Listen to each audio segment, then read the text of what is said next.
бізге қаламызды жасылдандыру үшін осындай жүйелі жұмыс керек.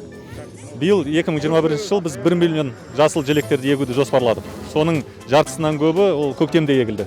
Енді қазір біз күзгі маусымда бастадық. Бүгін осы бүкіл қалалық елордамызда субботник жасап жатырмыз. Тек осы парктың өзінде саябақта 1200 адам қатысып отыр. Жалпы қаламызда бүгін 2,5 мың түп тал терек ағаш егіп жатырмыз. Оған біз қолдау көрсеткен қала тұрғындарына, ұжымдарға, жастарға, барша осы жанашыр азаматтарға ризашылығымызды білдіреміз. Елордамыз жасыл және әдемі қала болу үшін бұл осылай еңбек етуіміз керек. Оны еккен бір, оны ары қарай қарау керек, суару керек. Сол үшін біз осындай саябақтарды қазір дамытып жатырмыз. Әсіресе қоғамдық кеңістіктерді. Себебі қала өскен сайын азаматтарға ыңғайлы жағдай жасау керек. Біз жоспар қабылдадық, Нұрсұлтан жайлы қала деген. Азаматтарға ыңғайлы болу керек. Соның ішінде ең бірінші денсаулыққа пайдалы болу керек. Осы бүгінгі үлкен жұмыс, қолдау көрсеткендерге рахмет айтамыз.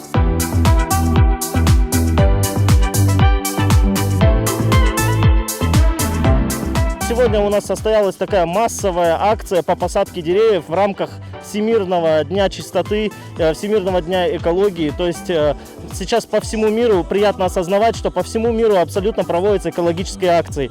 И сегодня, присутствуя здесь, в президентском парке, мы собрали наибольшее количество волонтеров, много молодежных организаций, Жас Арбаз, Жас Улан и другие организации, которые относятся к республиканскому масштабу, и Астана Жастары, и городской волонтерский штаб. Все совместно посадили такую большую аллею деревьев.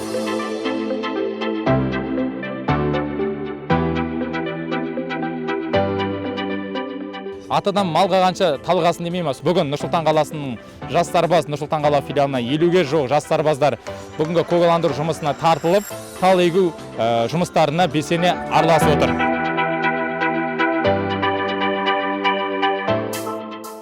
Нам построили сквер, детскую игровую площадку, футбольное поле, за что очень сильно благодарна. Я сама мама 4 детей разных возрастов, поэтому предусмотрели все по разным возрастам.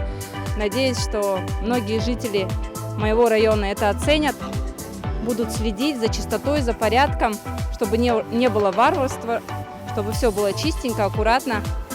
Рахмет.